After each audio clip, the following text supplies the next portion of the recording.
Мобильный переводтарды қабылдауға байланысты штрафтар. 15 апрельден бастап банктер бірінші квартал бойынша данный береді салық органдарына. Сол кезде 100 переводтан 3 ай бойы 100-100-ден асып кетіп, 300 переводтан асып кеткен және миллионнан асып кеткен кәсіпкерлерге салық органдары отчет сұрайды.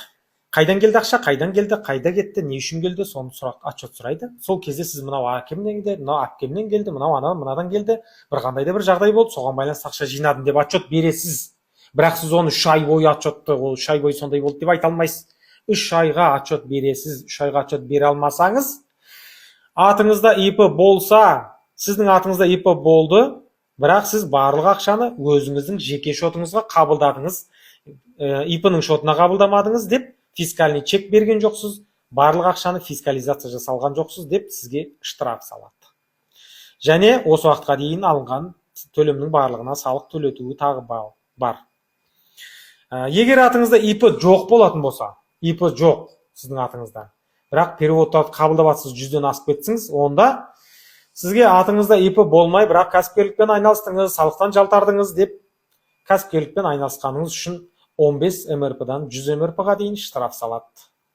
Және ол жерде МРП 4325 теңге, 430 мың теңгеге дейін штраф алып қалу мүмкіндігі бар. Және сол уақытқа дейінгі төленген барлық сумаға сіз салық төлеуіңіз тағы бар. Оны өзінше есептейді. Енді осы орайда көптеген кәсіпкерлер 100-ден асырмай 50, 60, 70, 80 перевод қабылдап жүргендер бар. Миллионнан асырмай, жаңағы берілген нормадан асырмай. 300 переводтан 3 айда асып кетпей, шамалап қабылдап жүргендер өте көп.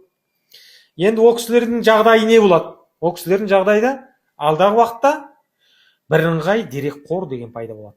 Әрбір қазақстандықтың бірыңғай дерекқоры болады. Сол дерекқордың ішінде сіздің ұшқан тұрғаныңыздың барлығы жазылады. Зарплата келіп түсті 250 мың теңге, шоттан шешіп алдыңыз 50 мың теңге, қолдандыңыз 500 мың теңгеге самолетқа билет алдыңыз. Қайдан келді қалған ақша деген сұрақ пайда болады. Расхождение. Қайдан келді ақша? Неге көп, неге аз? Неге расход көп, неге доход аз?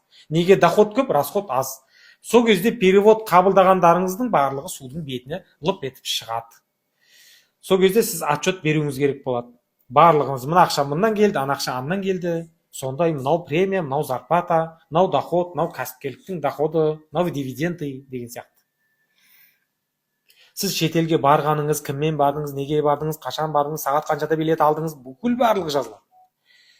Барлығы дерекқорда сақталады. Кез келген уақытта бір қандай да сұрақ туындайтын болса, сол жердің бәрін ашып қарайды. Сіз туралы бүкіл данный сол жерден судың бетіне вып кетіп шыға салады. Қызықтың көкесі енді басталды.